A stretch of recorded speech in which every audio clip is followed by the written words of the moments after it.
Hello everybody and welcome to the first ever episode of Frantic Forecast. I am Davin Robinette. I'm Christian. I'm Luke. And well, let's go ahead and get an introduction. So first, of just what we're about here, about Frantic Fights, about Frantic Forecast. So first of all, Frantic Forecast is what we decided to start up. Christian and I decided to start this up. Luke is our guest today. And we're trying to kind of recap the past fights, past events, whatnot, power rankings, where certain people stand, but also talk about this upcoming event we have, which is Frantic Fights 4.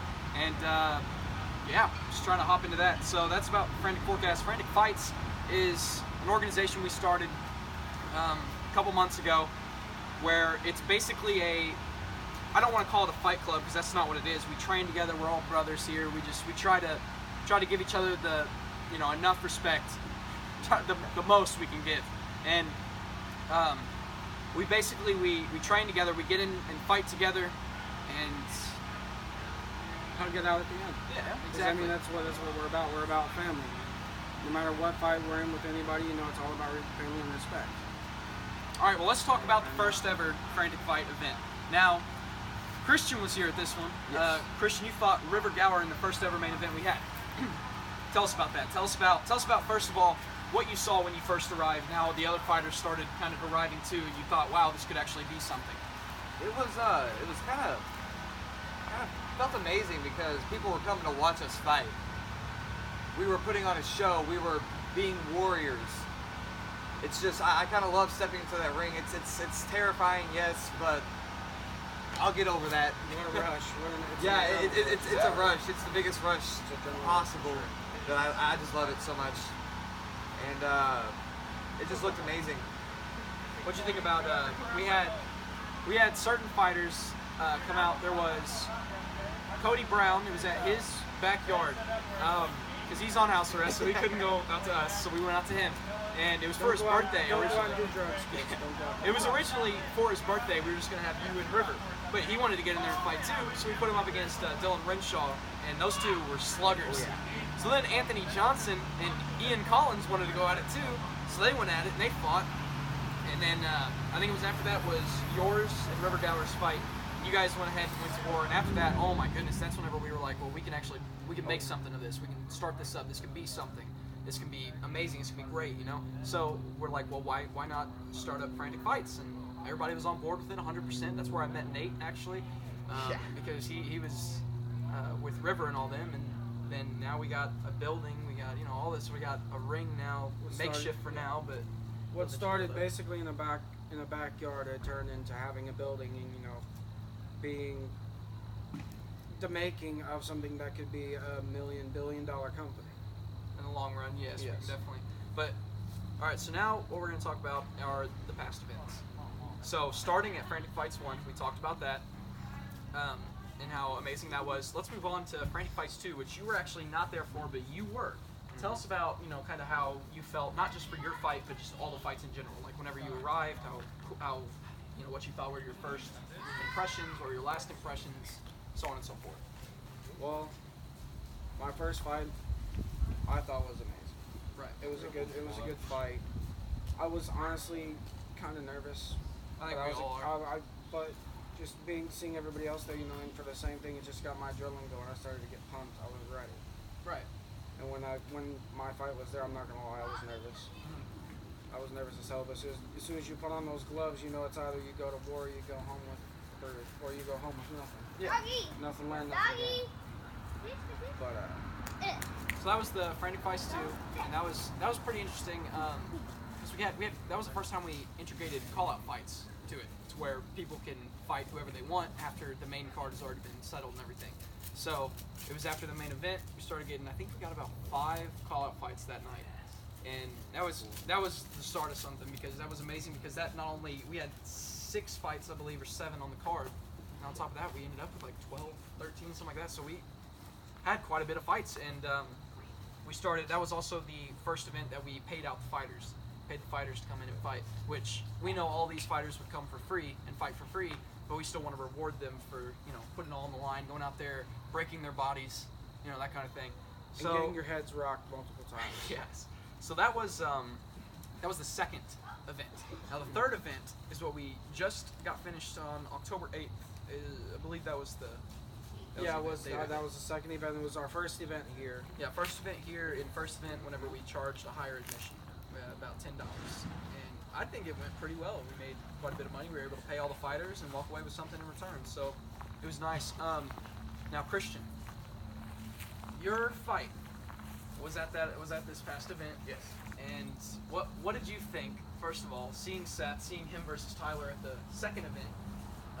Whenever you and him both had a 1-0 record. So this is why we're like, we need this to happen. We need to get these fighters in here. We need to get you guys to go clash heads. We need this. So we put you two together, and you both had just tons of respect for each other before you even met each other. And actually going in there and fighting, what was it like fighting someone who was, dare I say, someone who could give you a run for your money? Yeah. I didn't know what to expect. Stand up, so I kind of wanted to find out. I wanted to keep it that way, and it kind of went to the ground right away, and I wasn't expecting it. My plan didn't work out. I was a little confused, I guess, so I tried to just get out of that and get it back to standing up, and he got me with that right here. Temple shot right there. It just knocked me out for just a couple seconds. I just stopped me for Just long enough for him to walk in that rear naked choke. enough, and I just tapped. I think that was the fastest fastest fight we've ever had, too. I think it was like 30 seconds. Sucks. But it's okay. It's okay. You want to walk microphone? Yeah, oh my gosh. But, so we're going to talk about this upcoming event now.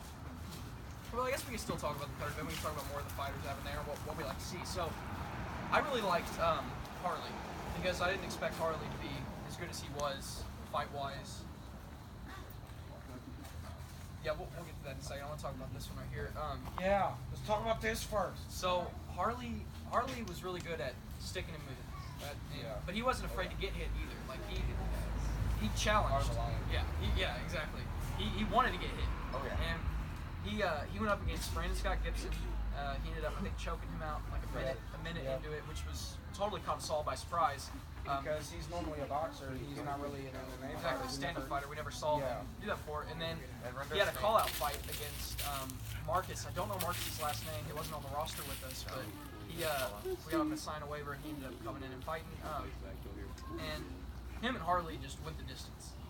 That's all I can really say. It was wild. They were connecting, slugging everything with each other, like just nonstop. Everything was landing. They were all moving. They were all moving enough to where, where they would both get hit and miss a punch, and they both.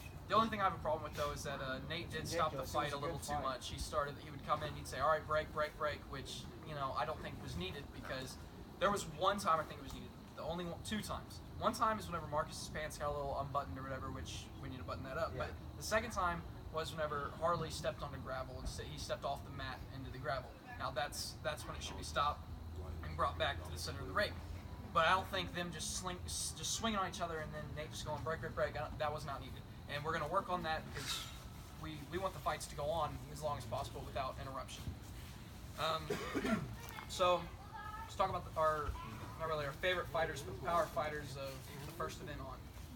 So you and River were definitely the first event. You guys blew it out the water. You just went the distance. I think it was 3 3-minute rounds. Is that what it was? Yes. And we want to start having MMA fights as maybe 3 5-minute rounds eventually. Yeah, in the long run, get our stamina built up. But so that was the first event. And that was Ian's first fight with us also. Yes.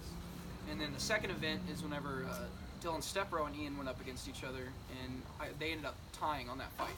And it was a pretty interesting fight, to say the least. From what I heard, it was. I mean, I wasn't there at the time, but from what I heard, it was a good fight. Yeah, you had left like an hour before they kept going. Okay. It was. But so there was that, and then that was our first time seeing Trumpy in the ring and Luke in the ring also, and they both had heavy shots that should have put the other out, but the other just kept going. I mean, Trumpy landed some heavy blows on Luke, and then in return, the latter landed some heavy blows on Trumpy. So it was interesting. We also had, let's see, who else fought at that second event that you know of? I know it was River Gower and Brandon Scott Gibson, which River was kind of off his game. He wasn't able to, kind of get to where he wanted to be. He ended up getting, I think it was a stomach shot that kind of put him out. He was like, all right, I'm done. I don't want to do this. He also had a broken nose, because you ended up breaking his nose at the first event. Yeah. So it wasn't fully healed. Keiko Collins and Keiko and Skylar, yeah. Keiko and Skylar, they fought too. Skylar ended up injuring his hand a little bit, and Nate went ahead and called it. He didn't want any further risk of injury. He didn't want a broken hand or anything like that. So we ruled that as a no contest, no winner, no loser. But they both were duking it out the whole time. Oh, they were hitting each other with heavy hits. Every hit landed, and they took every hit. It was a good fight. So that one. I would like to see it going out. I would have liked to see that fight going out. Right. So there were a couple other fights, but we'll be here all day talking about that. I just want to kind of get the highlighted fights. Right. We're good. So let's talk about. I guess we can go ahead and jump to the third event here, which was my favorite fight by far was the Harley and Marcus. Just because it was pure boxing. That's what it was. It was boxing. It wasn't just like kind of scrapping with each other. It was full on boxing. They damaged each other. They took it the distance. I mean, they didn't care, what was around. They were going to give everything they got. Exactly. And just go for it. My second favorite fight would have been Trumpy versus Zach Francis because I've never seen Trumpy fight like that before, and it was very impressive, and I was very satisfied with what I saw. He showed a lot of heart in that. Yeah, definitely. Oh yeah. I mean, when me and Trumpy first went at it, it was the first fight. He wanted to take damage, was basically his approach, but to this one, he slipped. He was dodging. But he did a lot better. Christian, what do you think? Well, I think that Trumpy got in there, he underestimated his opponent, and that was a mistake. But when he stepped in there, he took that hit. He knew what he was up against. He knew he had to slip. He knew he had to keep his hands up, and whenever he went at it back, and they both just kept exchanging, and they both had some great shots into where they just... It just put on an amazing show, and it was just definitely worth a watch. All right, and then finally, what we're going to talk about is this upcoming event. It is, I believe it's. Does anybody know the date of it? It's next Sunday, November 5th. Is that what it is? So November 5th, we're going to have our Frantic Fights 4 event. And right now we have about 6 fights on the card, but that all can change. Obviously, there can be more or less. We never know. But there's also going to be a lot of call-out fights we have planned. So it's going to be interesting to say the least. So if you guys, if you're in the area, come on down. Check us out. I'll post something in the description below. Talk about when it is, where it's at, all that. So if you guys want to come down, but I believe that's about it for us. Well, let me actually one last thing I want to talk about is, since you're our guest today, Luke, I want to talk about kind of what's your lifelong goal here with us.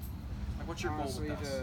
My goal here is to be the best that I can be, to become one of the greats, to make an ultimate goal of just being a complete awesome badass, I guess you could be a warrior. I want to be a warrior. I want to be a total warrior. I want to live the career that I've chosen. Okay. Do you see yourself with us here in a few years? See sticking around? Oh yeah, I'll be here. I'll definitely be here. I mean, I've been here since the company first started. Yep. But I'm still gonna be here. I'm not going nowhere. Good deal. And then final thing, I want to ask, what changes do you think can be made to benefit Frantic Fights? I do think boxing needs to be elongated. And we have announced that, or I haven't personally announced it yet, but we're changing it to 4 3-minute rounds for boxing instead of 2 2-minute rounds. So that way people can actually start. They can get more in. There's a better chance of flash knockouts type of thing, because once you're in there for so long, sometimes it's heavy. Like, your gloves get heavy, and you'll drop that, and once you drop that, lights out. You know what I'm saying? And that's when the heart kicks in, when you have to push yourself. So what about you? What do you think? What's the number one change you think that can be made to benefit Frantic Fights? Honestly, I don't really see anything needed change. Just to keep moving forward with where we're at, because if we didn't have anything at first, we wouldn't have the building. Right. If we started with everything, we would have nothing. Yeah. But we also want to play our cards right for it, and that's what we're doing. So honestly, I think as long as we just, keep playing the cards right and keep moving forward, we eventually, I think within probably 15 years, we could be one of the best groups in the era. I like to hear that. All right, well, that's going to wrap it up for this episode. So to everybody at home, please stay frantic.